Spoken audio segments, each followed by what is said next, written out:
नमस्कार बच्चों, मैं संजय सर, आपका ऑनलाइन क्लास में स्वागत है। अभी हम विषय संस्कृत में आपका पाठ 4 चला रहे थे, एहि सुधीर। उसमें हमने जितने भी श्लोक थे उनका परिचय प्राप्त किया था, उनका अनुवाद भी हमने समझा था। अब हमारा इसमें स्वाध्याय बाकी था, तो दोस्तों आइए हम इसके स्वाध्याय का परिचय प्राप्त करते हैं। देखिए, आपके स्वाध्याय में पहला प्रश्न है, निम्नलिखित शब्दों का उच्च स्वर में उच्चारण कीजिए। यानी यहाँ पर किताब में आपको जो शब्द दिए गए हैं प्रश्न नंबर 1 में, आपको सिर्फ उसे पढ़ना है।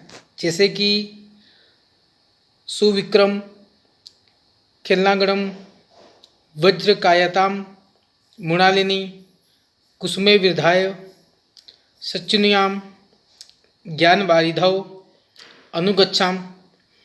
दोस्तों, आपके स्वाध्याय में प्रश्न नंबर 1 में जो इन शब्दों को दिया गया है, आपको इसलिए उच्चार करने को कहा गया है कि जब कभी भी आप इस श्लोक को याद करें तो आपको याद करने में आसानी रहे। अब हम आते हैं आगे, प्रश्न नंबर 2, काव्य पंक्तियां पूर्ण करें। तो दोस्तों, यहाँ पर आपको एहि सुधीर ब्रैकेट यानी खाली जगह विंदाम, ये पीछे पेज नंबर 15 पर जो आपको श्लोक दिए हैं उसमें से 3 श्लोक यहाँ पर दिए हुए हैं जो अधूरे हैं। आपको पेज नंबर 15 से देखकर इस श्लोक को पूरा करना है। अब दोस्तों आगे बढ़ते हैं, प्रश्न नंबर 3 पर देखते हैं वो, निम्नलिखित उदाहरण जैसे क्रिया आधारित शब्द काव्य में से खोज करके लिखिए। तो दोस्तों, आप लोगों ने अंग्रेजी में राइमिंग वर्ड्स के बारे में सुना होगा। राइमिंग वर्ड्स का मतलब होता है एक समान उच्चार वाले शब्द। तो यहाँ पर भी संस्कृत में एक समान उच्चार आता हो ऐसे शब्दों को आपको इस प्रकरण, इस पाठ में से ढूंढकर लिखना है। जैसे कि देखिए यहाँ पर गच्छाम, तो लास्ट में म का उच्चार आ रहा है। तो ऐसे ही जो आपको इन श्लोकों में शब्द हैं वो आपको ढूंढकर लिखना है। तो इसमें विंदाम, जीवाम, विहराम, नयाम, अर्चाम, अनुगच्छाम, ये शब्द इस श्लोक में ऐसे थे कि जो इससे मिलते जुलते हैं। अब दोस्तों आगे बढ़ते हैं, प्रश्न नंबर 4, निम्नलिखित प्रश्नों के संस्कृत में उत्तर लिखिए। पहला प्रश्न आपका था, वज्रकायताम कथम विंदाम, अर्थात वज्रकायता किसे प्राप्त होती है। तो दोस्तों इसका उत्तर होगा, धावन क्रुदन चलने खेले वज्रकायताम विंदाम, यानी कि दौड़ना, कूदना, चलना इत्यादि से हमें वज्रकायता प्राप्त होती है। नंबर 2 देखते हैं, कुसुमे कम अर्चाम। कुसुमे का मतलब होता है फूलों से। फूलों से किसकी पूजा की जाती है। तो दोस्तों इस श्लोक में इसका आंसर दिया हुआ था, देखते हैं इसका आंसर क्या होगा। कुसुमे विघ्न विनाशक देवम अर्चाम। कुसुमे का मतलब फूल से विघ्न विनाशक जो देव हैं, जिनको हम कहते हैं गणपति जी, उनकी पूजा की जाती है। अब आगे बढ़ते हैं दोस्तों, कस्य हितार्थ जीवाम, किसके लिए जीना चाहिए। तो इसका उत्तर होगा, वयम देशस्य हितार्थ जीवाम। वयम का मतलब होता है हमें, देशस्य का मतलब होता है देश के लिए, हितार्थ का मतलब हित के लिए, जीवाम का मतलब जीना चाहिए। हमें देश के हित के लिए जीना चाहिए।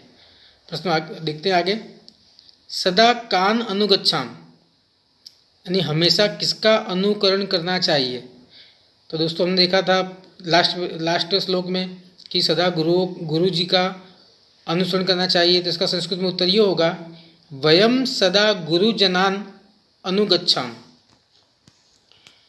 यानी हमें सदा हमेशा गुरु जी को अनुसरण करना चाहिए। प्रश्न नंबर 5 देखते हैं दोस्तों, उदाहरण के अनुसार लिखें। जैसे देखिए यहाँ पर गच्छ तो गच्छाम हुआ, तो नय का क्या होगा, नयाम, अनुगच्छ का अनुगच्छाम, पिब का पिबाम, विंद का विंदाम। तो दोस्तों अब देखते हैं आगे, प्रश्न नंबर 5, 6 और 7 आपको करना नहीं है, क्योंकि ये चीज़ें आपके इस वो पाठ में दी गई नहीं है। अगर आप चाहते हैं, अगर आपको समझ में आता है, जैसे कि प्रश्न नंबर 6 में दिया हुआ है, कक्षा 6 और 7 में आने वाले भारत माता के, यानी हिंदी, गुजराती, आपकी जो भी किताबें आपने 6ठी 7वीं पढ़ी हैं, उसमें भारत माता को लेकर कोई भी गाना, कविता है तो आपको लिखनी है। प्रश्न नंबर 7 में भारत माता का मानचित्र बनाइए। मानचित्र का मतलब होता है नक्शा, यानी भारत देश का आपको नक्शा बनाना है जिसमें आपको भारत माता दिखती हो वैसा। फिर आप जो खेल खेलते हैं उन खेलों के नाम लिखिए। आप जो भी खेल खेलते हैं, क्रिकेट, वॉलीबॉल, कबड्डी, बराबर, लुका छुपी वगैरह, जो भी खेल आप खेलते हैं उसके आपको नाम लिखने हैं यहाँ पर। ये आप चाहें तो करें, ना चाहें तो कोई बात नहीं। यानी जितने मैंने बताया आपको 1 से 5 प्रश्नों के उत्तर जो मैंने समझाया आपको, वो सभी आपको यहाँ करने हैं। 5, 6 और 7 आपकी मर्जी है तो करें, ना मर्जी है तो कोई बात नहीं।